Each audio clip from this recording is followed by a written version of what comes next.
Welcome back, everybody, to the Pokemon TPP version playthrough. This is part 22.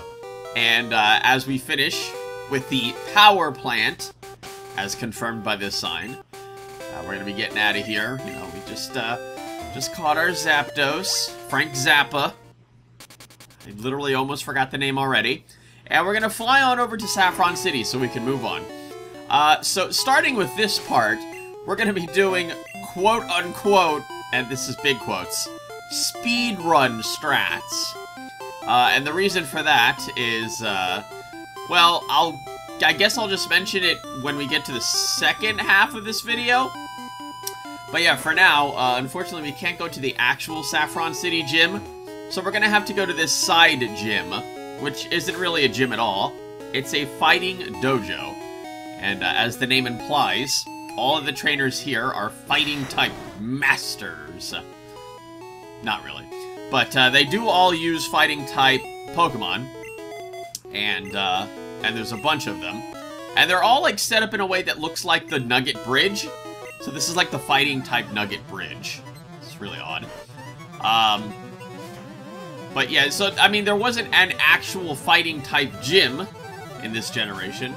And there wasn't one until Gen 2 with Chuck. That was it. Good old Chuck. How could I ever forget that name? Because, like I mentioned in the Soul Silver playthrough, I have an uncle named Chuck. And Sonic from the Sonic the Hedgehog animated series. Not the funny one. The Sad Am show. He also had an Uncle Chuck. So, you know, this is a way to remember things. Just in case I ever forget what my uncle's name is, I can always just think back to the Saturday morning Sonic cartoons. Just think, you know, the serious one. I think, oh, that's right, Sonic's uncle was named Chuck. Oh, now I remember. Anywho, so we're making quick work of these fighting-type masters. Yow, stubbed fingers. God.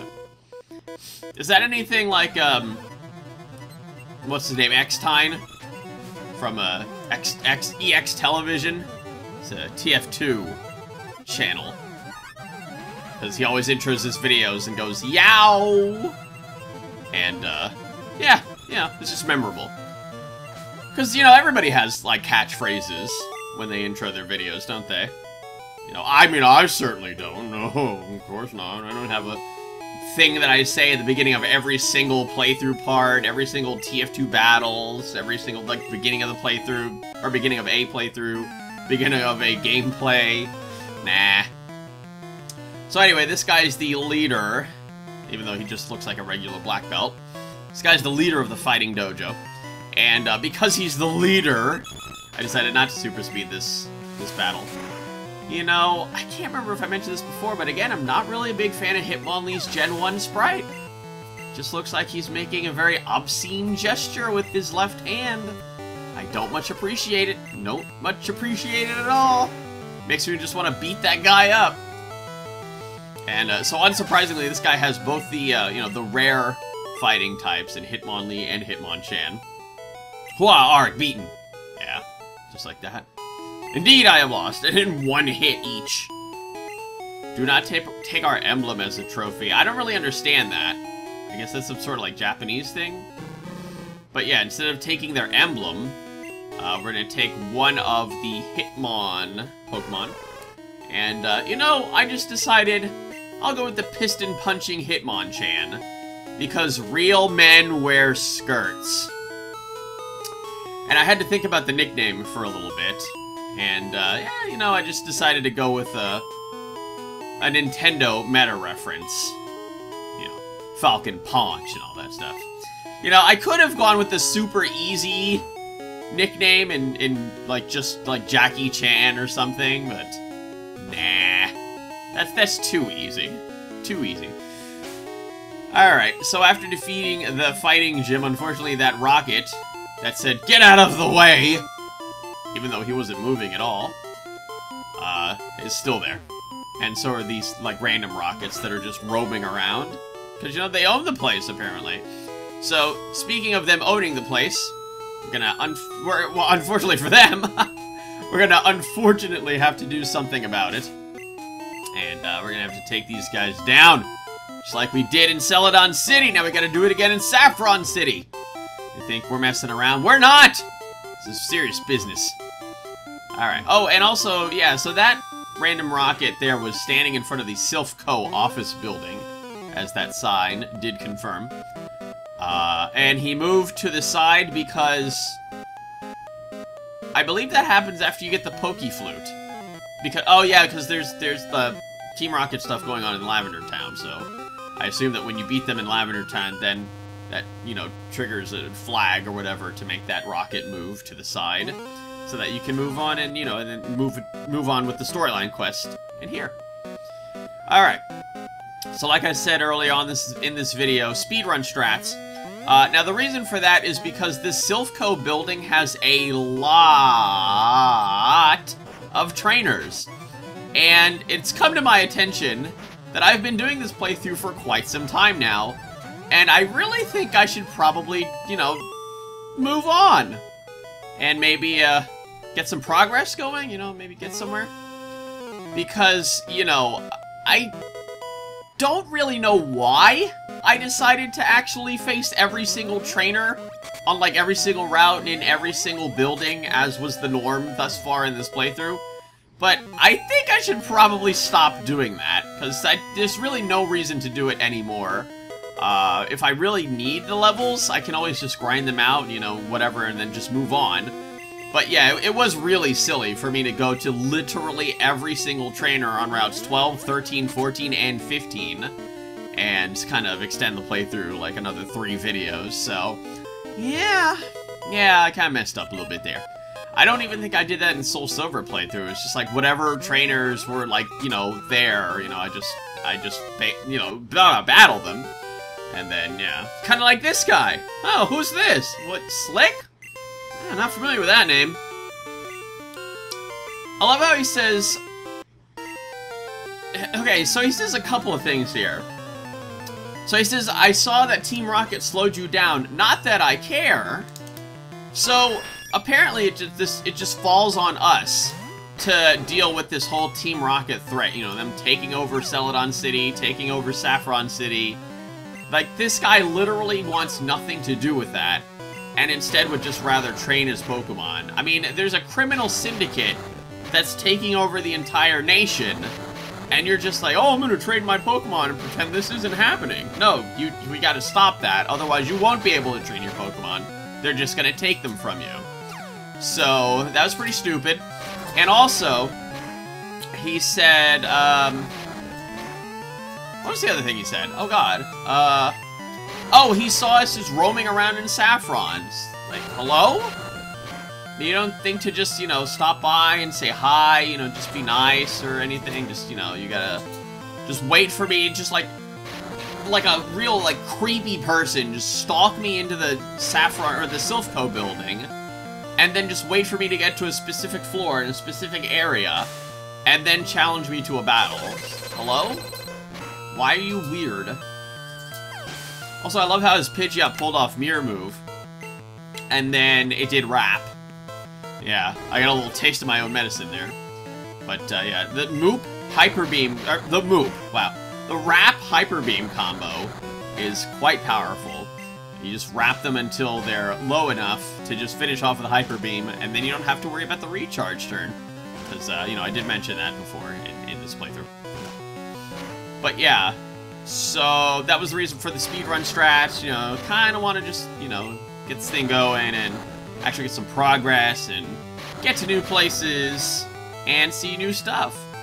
And, you know, as opposed to facing literally every single trainer. Alright, so let's move on to some comments here. I don't remember if I actually read this in the previous part, and I'm very sorry if I did. But Atomic Thomas says, I was screwing around in a different tab while this video was playing, nearly had a heart attack when I heard my name. Atomic Thomas! Did that one do it for you? Just, you know, get back to me on that one.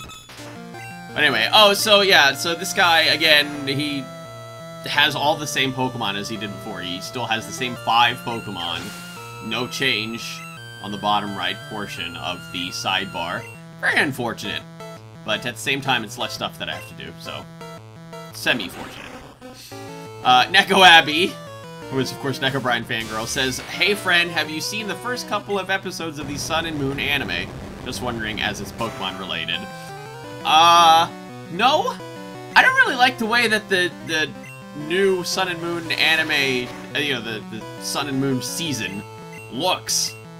It just looks really, really weird. It's like Pokemon if it was drawn by Studio Ghibli, you know, the ones that did, you know, Spirited Away and Castle in the Sky and Howl's Moving Castle. You know, there's a lot of castle-related things here. But yeah, I saw a couple of their films recently. Yeah, I saw Spirited Away and I saw Ponyo. I thought both of those were really good. But anyway. But yeah, again, so I don't know. I don't think I'm gonna really watch it. I'm not a big fan of the style. It's like anybody who like grew up with the anime is disappointed because they're keeping the anime like, you know, marketed to kids.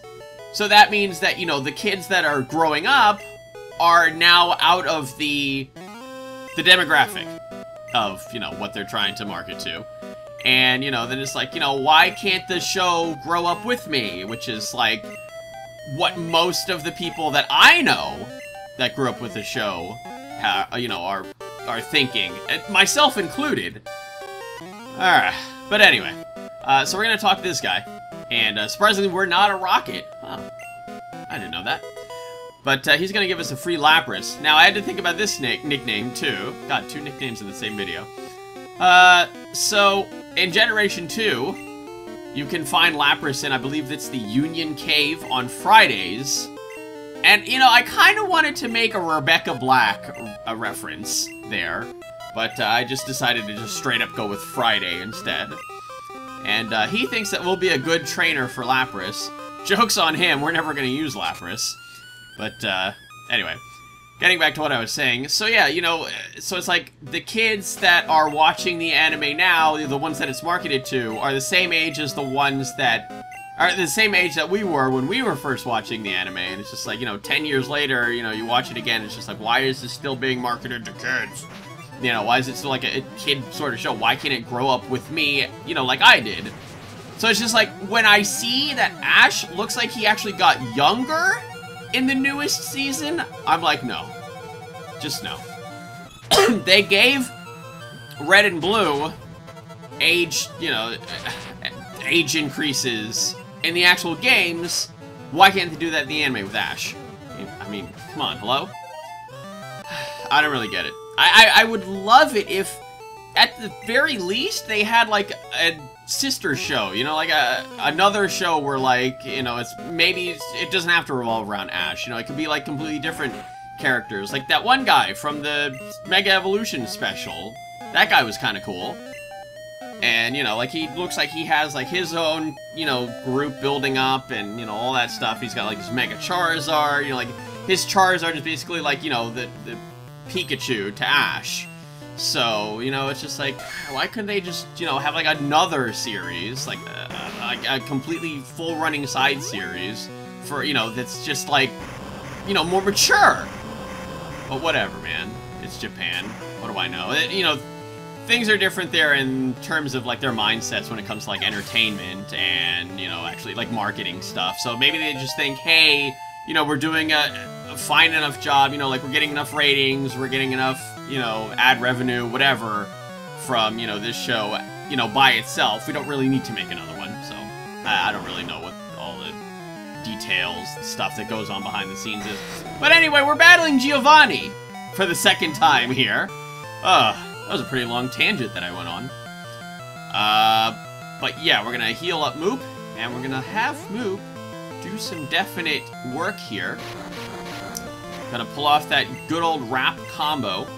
And by combo, I mean just, you know, just keep spamming rap. I believe agility... What in the world? Okay, that guard spec.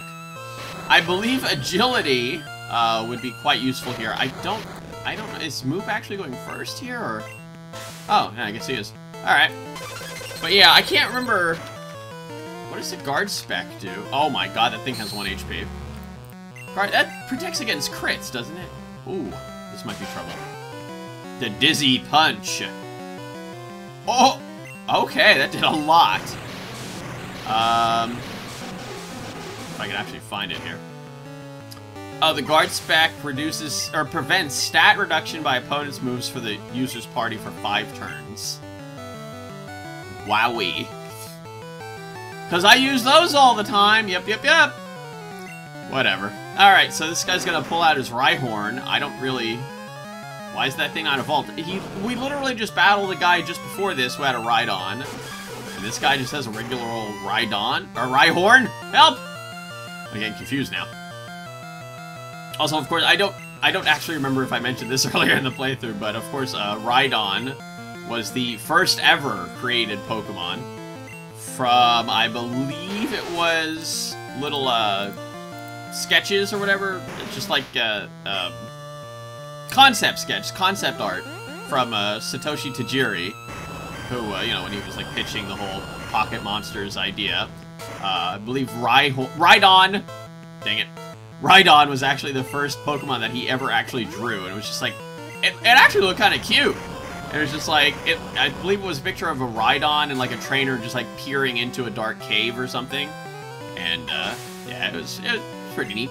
And I believe Rhydon is actually, in the code, is actually written down as the very first Pokemon in code. Like, you know, he's marked, yeah, in hex 00, you know, so that would be the first one. And then 01 would be the second one, 02, whatever. Anyway, so this guy likes to pretend that, you know, he's somehow, even though he's the bad guy, and he's supposed to lose, that he was somehow gonna win. What? Anyway, so this guy's the president of the Silph Co, and he's very rich, so he gives us a Master Ball. Well, that's convenient. But yeah, I mean, doesn't Giovanni know anything? I mean, it's like, it's not even like he's meta enough, you know? He doesn't even know that he's the bad guy and that he's like, you know, supposed to lose or anything, but whatever. Let's let him complain. You know, the Master Ball, I swear to God, I'll never forget this one time, which, and I can't remember if I mentioned this story before, so, you know, stop yelling at me if I, you know, keep mentioning things again. There was a friend of mine, I actually can't remember who he was exactly. I just know that it was a kid that I knew all the way, you know, back then when Gen 1 was still new. And I remember him telling me that he had no idea what the Master Ball did, so he ended up using his Master Ball on just a regular Wild Oddish. So every time I think of the Master Ball in Gen 1, I just imagine, like, an Oddish inside of it. Also, I love how that random rocket that was roaming around in front of the Pokemon Center is now replaced by a random, like, woman. Or a girl. I can't really tell. But anyway, now the rockets are cleared out of Saffron City, hooray! So now we can do the Saffron City Gym, which is a Psychic-type gym. But unfortunately, we're not gonna be doing that in this video. We're saving that for the next video. Join me in part 23. Where I'll be taking on Sabrina in the Saffron City Gym. See you all next time, as we save the game.